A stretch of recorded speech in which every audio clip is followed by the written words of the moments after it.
all searching for love. It's something we all want. It appears to be something we all need. And people say it makes the world go around. What is this thing called love, and how does it really work? Is love just about passion, or is it more about compatibility? And what about commitment? Can love change? Can true love last? And how do you get to live happily ever after?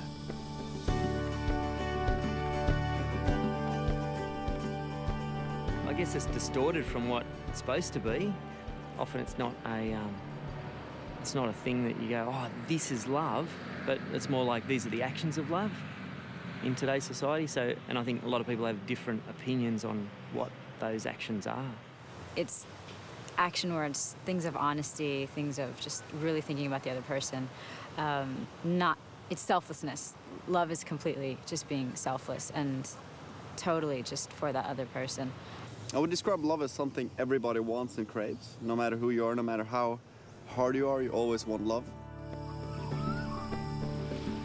To find some of the answers to these questions, I decided to speak with some leading authorities on love. Well, I think we're very influenced by media, by, you know, the notions of love that we see around us, like in the movies, like in the magazines and so forth on television.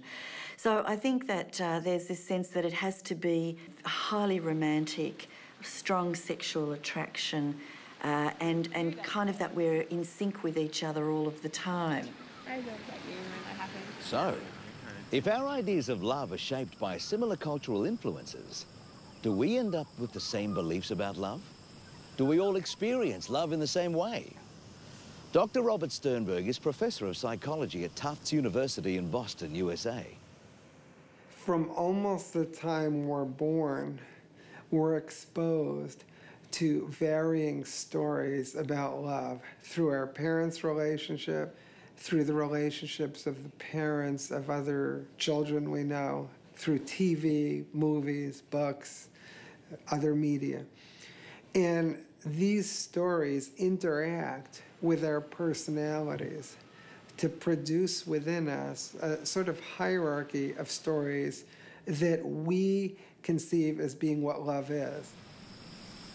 So love is the story.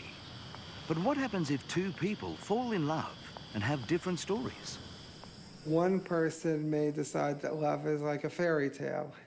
There's a prince and a princess, and to them, a happy relationship is finding the princess or finding the prince.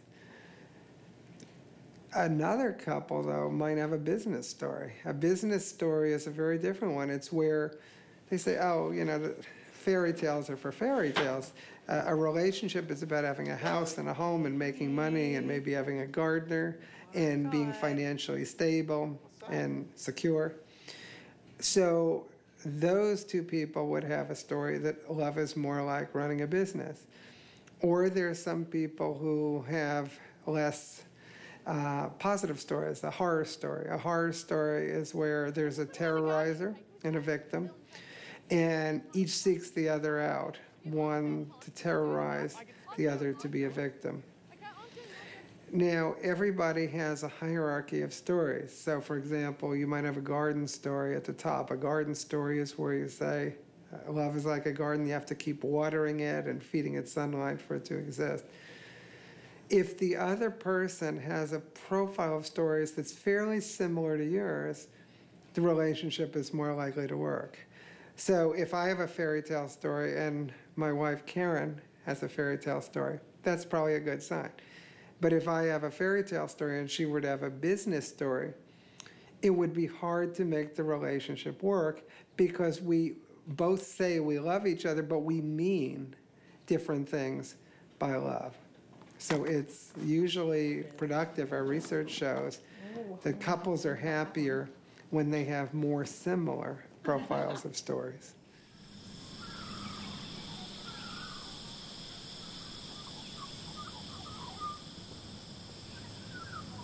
Our ideas of love are influenced by the media, our family, and the stories we construct about love. But how can we possibly understand our individual experience of love? My theory of love is called the triangular theory of love, and it has three basic components: intimacy, passion, and commitment. And the basic idea is that intimacy is how close or connected you feel to someone, how much you trust them or they trust you. It's a feeling of friendship. Passion, the second component, is the hot component of love. It's the feeling that you couldn't live without somebody, that you really need them, that your life would be horrible without them. It's more like the feeling of addiction. And commitment is your feeling that this relationship is long-term or forever, that you're in it no matter what happens for the long haul, that even if the person gets sick or does something that you're unhappy with, you'll stay. And different combinations of those three components give different kinds of love. So if you just have intimacy, you have friendship. Just passion is infatuation or infatuated love. Just commitment is empty love. Intimacy plus passion is romantic love. Intimacy plus commitment is companionate love. Passion plus commitment is foolish love. And the kind that many of us strive for is complete or consummate love, which was when you have all three of intimacy, passion, and commitment. Consummate love. It's a balance between the three components of passion, intimacy, and commitment. But how hard is it to achieve and maintain consummate love? Attaining it is a little like losing weight. It's hard to lose weight, I can tell you from personal experience, but it's harder to keep it off. And similarly, it's hard to reach consummate love, but it's harder to keep it. The reason it's hard to keep consummate love is that the world has a way of throwing us unexpected curveballs. So we may meet somebody else who tempts us, or we may struggle but ultimately lose in our attempts to keep intimacy or passion, or we may have grown up in a society where commitments tend to be shorter term, and it's hard to engage in a very long-term commitment. So there are constant challenges to consummate love, some of them from inside you and some of them from the outside, is when there's a crisis, a financial crisis, or it could be a crisis of someone dying, a child dying. But we have to work to maintain it. So, according to Dr. Sternberg, there are three components of love. But is there one component that's more important in a relationship? Our research shows that intimacy, passion, and commitment all are highly positively related to satisfaction and happiness in close relationships. But if you had to pick one component as more central, it would probably be intimacy. Because without intimacy, it's hard to make a relationship work. If you don't trust the person, if they don't trust you, if you don't feel like you're friends, you can have the other components, but it's hard to make it work. So what about passion? How does that rate? Is it important in a relationship? Western society has probably focused more on passion and love than have some other societies. Passion, though, is important to relationships because it's often what fuels them, what keeps them going and keeps them exciting.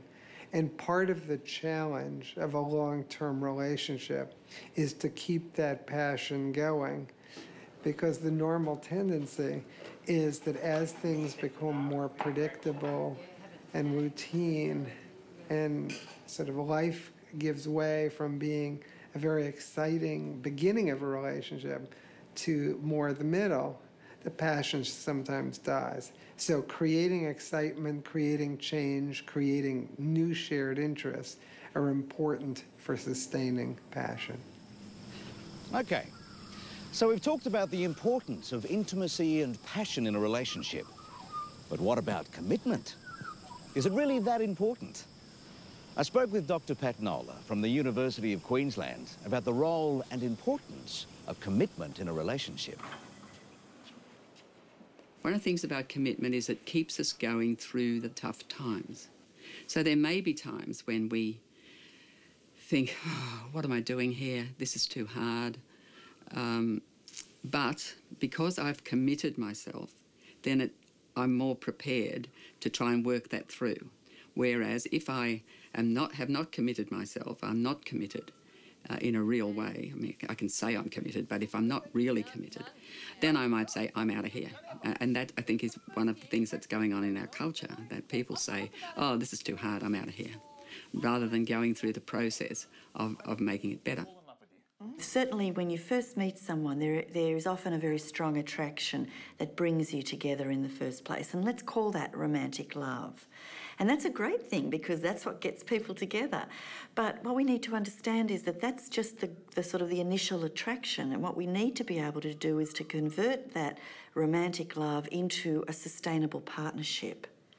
And that requires a different orientation, a different set of skills, if you like, a different level of commitment to really learning how to work with each other as a team, as a real partnership.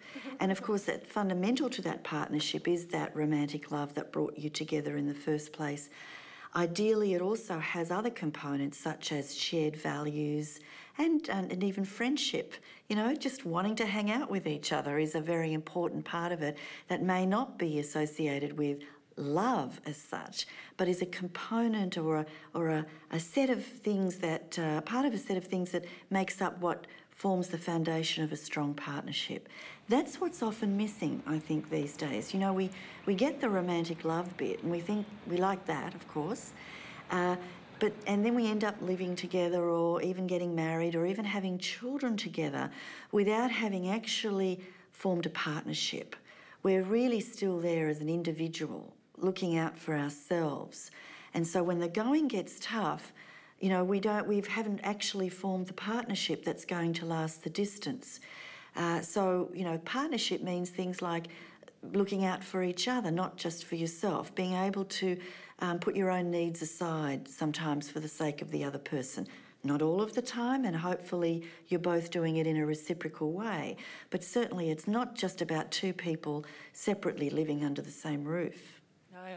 Some of our concepts of love that are less helpful, like the idea that it's based on a feeling or that it should be easy all of the time and not be hard work, I think that leads us to what you might call a short-termism when it comes to relationships. We keep looking for a better relationship or a better experience in a relationship because we think that what we're experiencing can't be right because it's hard work or because indeed you know, the feeling hasn't stayed the same.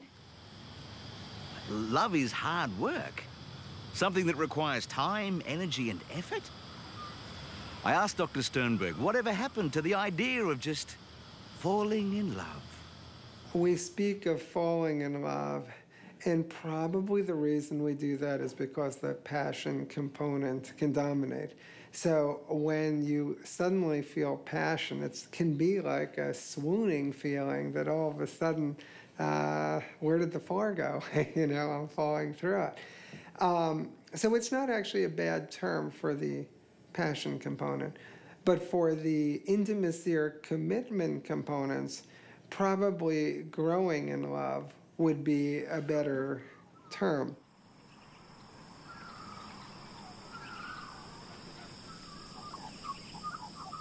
Pretty romantic place, isn't it? So, we don't just fall in love, overwhelmed with passion, but we grow closer to each other in a unique way as we experience intimacy and commitment. We become more and more aware that we are building this thing called love, and we want it to last. But how do we know we have the real thing? Can we know? Wow, that's a really hard question. How do we know if it's real love? I'm not sure that we do know in advance. You know, I really you know, I'm not sure unless you feel that you've got, you know, a higher power telling you that this is the one, or you've got some other way within your belief system that gives you that certainty. For most of us, I think we're not sure at first, and we are taking some risks to let ourselves get close to somebody, closer and closer.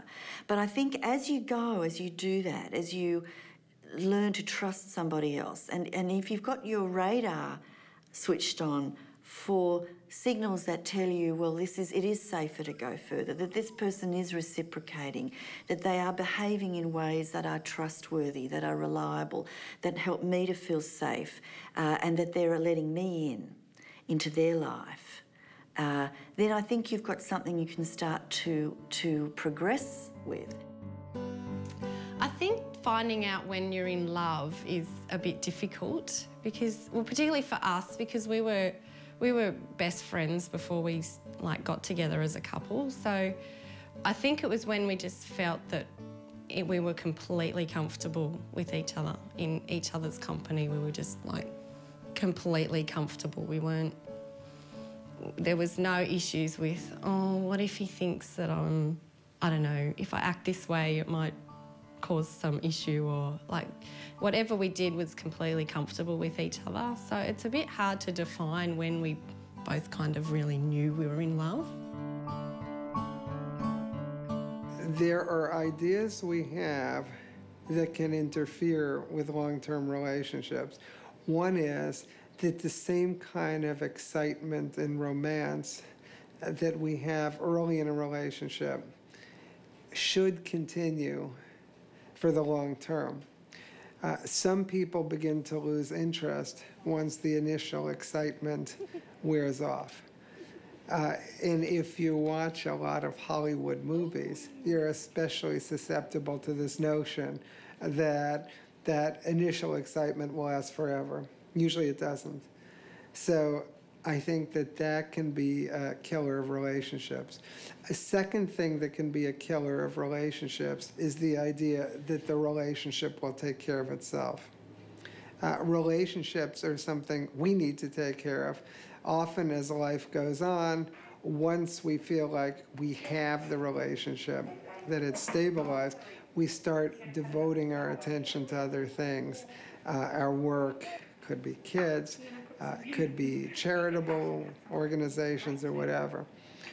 But relationships need a lot of work, and if we let them go, we're susceptible to losing them.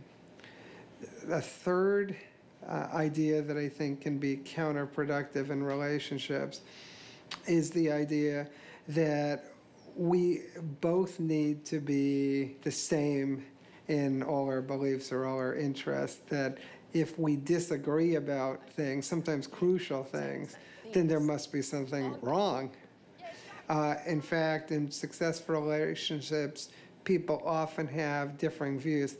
What's more important than whether you have conflicts or differences is whether you can resolve them. So the important thing is not do you have some differences, but rather, when you have those differences, can you resolve them in a productive, peaceful, and ultimately constructive fashion?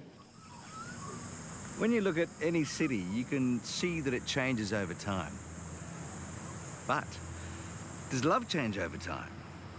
And if it does, to what degree? Relationships certainly change over time. Again, the question of whether love changes, I think, is a difficult question.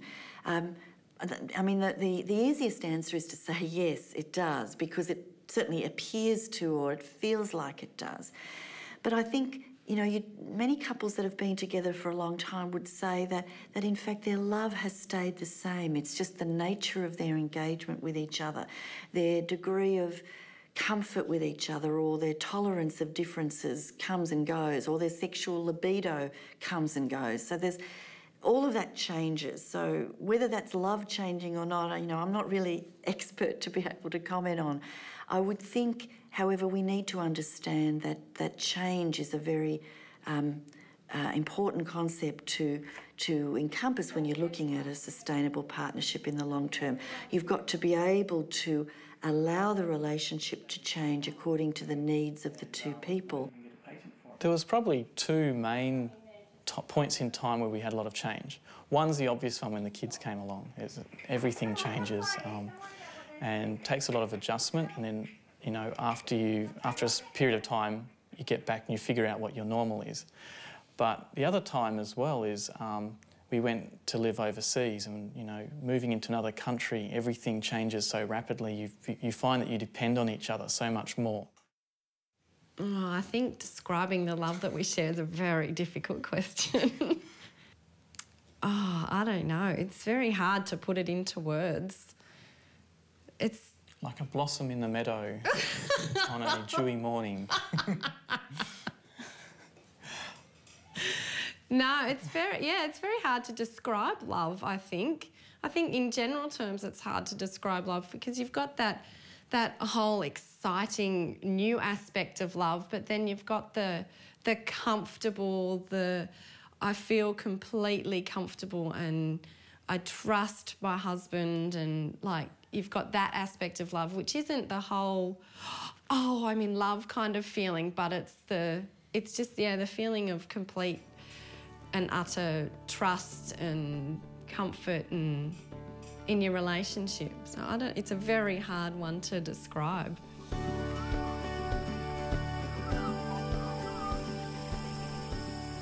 Love. Maybe it's not what makes the world go around, but maybe it makes the ride worthwhile.